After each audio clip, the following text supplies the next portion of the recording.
নতুন কোচ খালিদ জামিলের নিয়োগ অনুমোদন করেছে। এদিন দিল্লিতে টেকনিক্যাল কমিটির বৈঠকে খালিদের নাম চূড়ান্ত হয়েছে। তার সঙ্গে ভারতীয় দলের কোচ হওয়ার দৌড়ে ছিলেন স্টিফেন কনস্ট্যান্টাইন এবং স্টেফান তার্কোভিচ।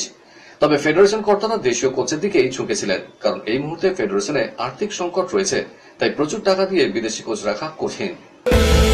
ভারতীয় ফুটবল সেন্সেক্সের গ্রাফ ক্রমশ নিম্নমুখী, নামতে নামতে ফিফা ক্রমতালিকায় 133-এ চলে গিয়েছে তারা। অথচ 3 দশক আগেও ছবিটা এতটা করুণ ছিল না। যখন ভারতীয় লিগ শুরু হলো, ভারতীয় দলের র্যাঙ্কিং ছিল 94। এরপর কেবলই পতন দেখেছে ভারতের জাতীয় ফুটবল দল। এই গ্রাফ ঊর্ধ্বমুখী হবে কিভাবে, এর উত্তর খোঁজার চেষ্টা করছেন।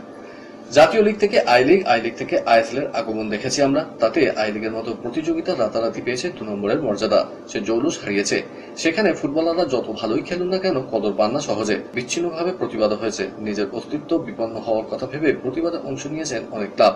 সময় চলিয়া যায় নদীর স্রোতের ন্যায়, এর মতো নির্মম পরিহাসে গৌণ। ভারতীয় ফুটবলের দৈন্যদশা আজ প্রকট। তাই প্রশ্ন উঠছে, এবার কি আদৌ ভারতীয় ফুটবলের উন্নতি হবে? ক্রিকেটের ডায়েরি। 3টে টেস্ট, 5টা টি20, সবগুলোই জিতেছে অস্ট্রেলিয়া। ওয়েস্ট ইন্ডিজকে তাদের দেশে টেস্ট ও টি20 সিরিজে 8-0 ব্যবধানে চুনকাম করেছে তারা। তবু ভারতের বিশ্ব রেকর্ড ভাঙতে পারেনি অস্ট্রেলিয়া। অল্পের জন্য অক্ষত রয়েছে বিরাট কোহলির নেতৃত্বাধীন ভারতের কৃতিত্ব। ওয়েস্ট ইন্ডিজের বিরুদ্ধে প্রথম 3টে টেস্টের সিরিজে খেলেছিল অস্ট্রেলিয়া। প্রথম টেস্টে তারা জিতে 159 রানে, দ্বিতীয় টেস্টে 133 রানে এবং তৃতীয় টেস্ট ছিল দিন রাতের 176 রানে। সেই টেস্ট জিতে সিরিজ চুনকাম করে অস্ট্রেলিয়া। তারপর 5টা টি20 খেলতে নামে দুদল। প্রথম ম্যাচ 3 উইকেট, দ্বিতীয় ম্যাচ 8 উইকেট, তৃতীয় ম্যাচ 6 উইকেট, চতুর্থ ম্যাচ 3 উইকেট এবং পঞ্চম তথা শেষ ম্যাচে 3 উইকেটে জেতেন মিচেল মার্শরা। অর্থাৎ 5টা ম্যাচেই রান তারা করেছে অজিরা। ওয়েস্ট ইন্ডিজ দুটোর ম্যাচে 200-রও বেশি রান করতে পারেনি। এই 8টা ম্যাচে অস্ট্রেলিয়া টসে জিতেছে। ইংল্যান্ডে ভারতীয় দল নির্বাচন নিয়ে প্রশ্ন উঠেছে। কেন কুলদীপ যাদবকে একটা টেস্টও খেলানো হলো না? কেন অংশুল কাম্বোজকে টেনে নিয়ে গিয়ে অভিষেক করিয়ে দেওয়া হলো? গৌতম গম্ভীরের একাধিক সিদ্ধান্ত নিয়ে সমালোচনা হচ্ছে। সেই তালিকায় জুড়লেন সৌরভ গাঙ্গুলিও। ইংল্যান্ড সিরিজে ভারতীয় দলের নির্বাচন দেখে খুশি হতে পারেননি তিনি। প্রথম একাদশে 2 জন ক্রিকেটারকে দেখতে চেয়েছিলেন ভারতের প্রাক্তন অধিনায়ক। তিনি বলেন, আমি জাতীয় দলে মুকেশ কুমারকে দেখতে না পেয়ে অবাক হয়েছি। ঘরোয়া ক্রিকেটে ও দুর্দান্ত বল করছে। ইংল্যান্ডে পরিবেশ ও ভারতের বড় শক্তি হতে পারত। আশা করছি ভবিষ্যতে ওকে সুযোগ দেওয়া হবে।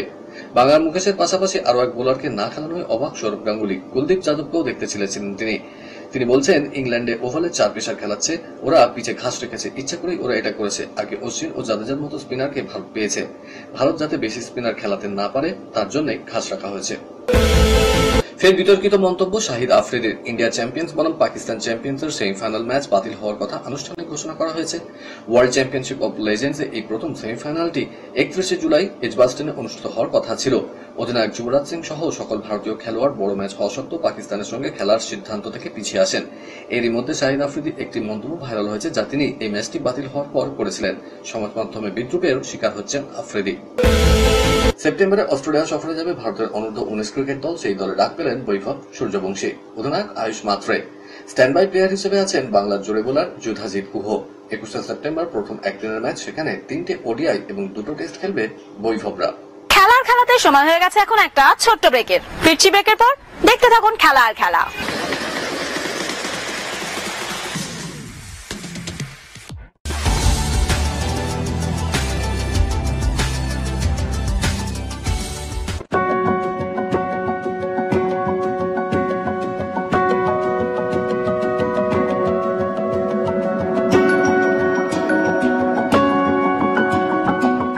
নিউজ মিডিয়া প্রযোজিত সাপ্তাহিক বিনোদন অনুষ্ঠান বিনোদন.com দেখুন প্রতি শনিবার ঠিক রাত 10:25 আপনাদের প্রিয় চ্যানেল ভিশনে।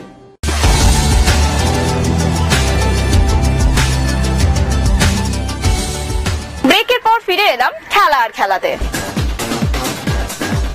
বিদেশের ডায়েরি। চলতি বছরে 41 বছরে পা দিয়েছেন ক্রিস্টিয়ানো রোনাল্ডো। তার জায়গায় অন্য কেউ হলে ইতিমধ্যে বুট জোড়া তুলে রাখার সিদ্ধান্ত নিতেন। তবে পর্তুগিজ মহাতারকা অন্য ধাঁচে গড়া। ফিটনেসের নিরিখে যে কোনো তরুণ ফুটবলারকে করা চ্যালেঞ্জ ছুড়ে দেবেন CR7। আর এই বয়সেও গোলের অভ্যাসটা বজায় রেখেছেন। যাবতীয় জল্পনা উড়িয়ে আরো 2 মৌসুম আল নাসরেই থাকার সিদ্ধান্ত নিয়েছেন রোনাল্ডো।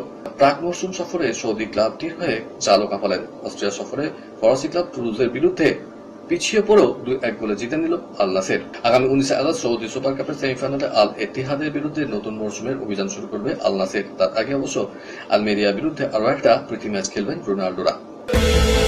নির্বাচনের কারণে মেজর লিগ সকারের শেষ ম্যাচে দলে ছিলেন না লিওনেল মেসি। তার অনুপস্থিতিতে পয়েন্ট খোয়াতে হয়েছিল ইন্টার মায়ামিকে। তবে লিগস কাপের ম্যাচে আর্জেন্টাইন মহাতারকা দলে ফিরতে জয়ের চেনা স্মরণীতে ডেভিড বেকহ্যামের দল। গ্রুপ পর্বের প্রথম ম্যাচে মেক্সিকান ক্লাব অ্যাটলাসকে 2-1 করে হারালো তারা। মেসির স্কোরশিটে নাম না তুললেও দলের দুটি গোলের ক্ষেত্রেই তার অবদান রয়েছে। ইন্টার মায়ামির হয়ে জাল কামালেন তালেস্কো সোগোভিয়া ও মার্সেলো ভিগান্ত।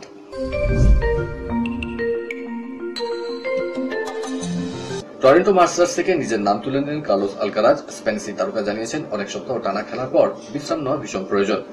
তাছাড়া তার শারীরিক কিছু সমস্যা রয়েছে, তাই এবছর টরন্টোয় না খেলার সিদ্ধান্ত নিয়েছেন। তবে আলকারাজ একা নন। কানাডার এটিপি 1000 প্রতিযোগিতা থেকে সরে দাঁড়িয়েছেন উইম্বলডন জয়ী ইয়ানিক সিনার এবং নোভাক জোকোভিচও। গত রোববার তারা দুজনেই নিজেদের নাম প্রত্যাহার করেছেন। আগামী 28শে জুলাই এই প্রতিযোগিতা শুরু হচ্ছে এবং 7 আগস্ট হবে ফাইনাল। ইতিমধ্যেই রিয়াল মাদ্রিদকে বিদায় জানিয়েছেন লুকা মদ্রিচ, আর তাতেই পছন্দের 10 নম্বর জার্সি গায়ে চাপানোর সুযোগ পেতে চলেছেন কিলিয়ান এমবাপে। 2017 সাল থেকে এই একই নম্বর ব্যবহার করতেন ক্রোট তারকা, তবে তিনি দল ছাড়তেই এমবাপে সুবিধা হয়। আসন্ন মরশুম থেকেই 10 নম্বর জার্সি গায়ে মাঠে নামতে দেখা যাবে এই ফরাসি তারকাকে। অতীতে এই জার্সি গায়ে চাপিয়েছেন Ferenc Puskas, Luis Figo, Clarence Seedorf, Gheorghe Hagi, Mesut ওজিলের মতো প্রাক্তনীরা। দেশের হয়ে 10 নম্বর জার্সি পরেই খেলেন এমবাপে। তবে গত মরশুমে পিএসজি ছেড়ে রিয়ালের যোগ দেওয়ার পর 9 নম্বর তার গায়ে ওঠে। বছর ঘুরতে না ঘুরতেই পছন্দের 10 নম্বর জার্সি পেয়ে গেলেন ফরাসি তারকা। গত মরশুমে রিয়ালের হয়ে 59 ম্যাচে 44টি গোল করেছেন তিনি। ম্যাকো ওপেন ব্যাডমিন্টন পুরুষ ডাবলসের কোয়ার্টার ফাইনালে সাত্বিক চিরাগ শেট্টি জুটি। দ্বিতীয় রাউন্ডে তারা 10-21, 22-20, 21-16 হারান জাপানের জুটিকে। সিঙ্গেলসে শেষ আটেও গেলেন লক্ষ্য সেন। ইন্দোনেশিয়ার প্রতিদ্বন্দ্বীকে হারান 21-14, 14-21, 21-17 পয়েন্টে। অনূর্ধ্ব 13 জাতীয় দাবায় খেলার সুযোগ পেল সাত্বিক দত্ত, আহিলা পাত্র, রাজন্না মণ্ডল এবং মৈত্রেয়ী মণ্ডল। রাজ্য প্রতিযোগিতায় ছেলেদের বিভাগে চ্যাম্পিয়ন সাকনিক, রানার আপ আহিল। মহিলাদের champion Rajanna, runner up Maitreyi. প্রতিযোগিতায় অংশ নিয়েছিল 382 জন। কলকাতার ডায়েরি নিবেদন করছে গুড এজ হসপিটাল। প্রথাগত রীতি মেনে প্রতি বছরের মতো এবছরও আজকের দিনটি পালিত হলো ইস্ট বেঙ্গল ক্লাবের প্রতিষ্ঠা দিবস হিসাবে। এবছর ক্লাবের 106তম প্রতিষ্ঠা দিবস। সকালে ক্লাব তাবুতের শুরুতে প্রধান প্রতিষ্ঠাতা সুরেশ চন্দ্র চৌধুরী, শৈলেশ বসু ও নশা সেনের প্রতিকৃতিতে মাল্যদান ও প্রদীপ প্রজ্বলন হয় পতাকা উত্তোলন। বিকেলে মূল অনুষ্ঠানটি হয় ক্ষুদিরাম অনুশীলন কেন্দ্রে। অনুষ্ঠানে সম্মানিত অতিথি হিসেবে উপস্থিত ছিলেন ক্রীড়ামন্ত্রী অরূপ বিশ্বাস ও কলকাতা মহানাগরিক ফিরহাদ হাকিম। ক্লাবের পক্ষ থেকে তাদের পুষ্পস্তবক দিয়ে স্বাগত জানানো হয়। আজকে সন্ধ্যায় ক্লাবের পক্ষ থেকে ভারত গৌরব সম্মানে সম্মানিত করা হয় প্রাক্তন ভারতীয় হকি অধিনায়ক পি.আর. শ্রীজেশকে। এছাড়াও নশা সেন ও ব্যোমকেশ বোস মেমোরিয়াল জীবনকৃতি সম্মানে সম্মানিত করা হল প্রাক্তন 2 ফুটবলার যথাক্রমে সত্যজিৎ মিত্র ও মিহির বসুকে। ওই একই মঞ্চে সম্মানিত করা হল প্রাক্তন 2 রেফারি করুণা চক্রবর্তী ও কার্তিক ইন্দুকে। এবার ক্লাবের পক্ষ থেকে বছরের সেরা ফুটবলার হিসেবে সম্মানিত হলেন সৌভিক চক্রবর্তী ও মহিলা ফুটবলার সৌমা গুগলত। সঙ্গে বছরের সেরা উদীয়মান খেলোয়াড়ের সম্মান পেলেন পি.ভি. বিষ্ণু। শুধু তাই নয়, আজকের সন্ধ্যায় প্রাক্তন ক্রিকেটার ও কোচ প্রয়াত গোপাল বোস মেমোরিয়াল বছরের সেরা ক্রিকেটার খেলোয়াড় হিসেবে সম্মানিত করা হলো কনিষ্ক শেঠ ও পি.কে. ব্যানার্জি মেমোরিয়াল সম্মানে সেরা কোচ হিসেবে সম্মানিত করা হলো সঞ্জয় সেন এবং Antony K.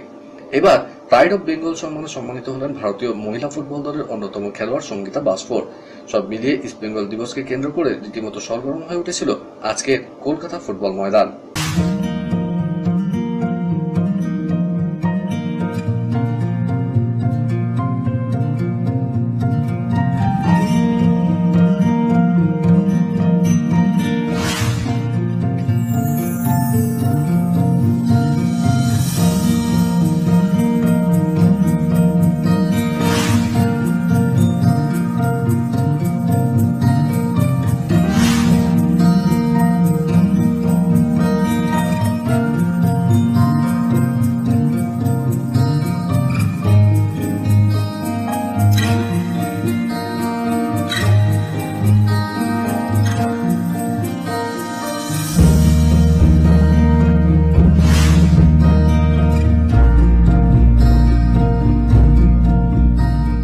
Bend it like Liston.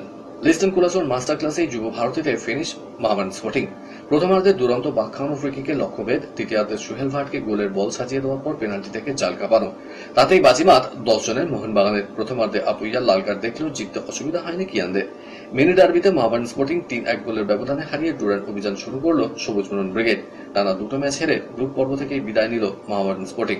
কলকাতার ডায়েরি নিবেদন করল গুড এজ হসপিটাল। খেলার খেলা আজকের মতো এই পর্যন্তই।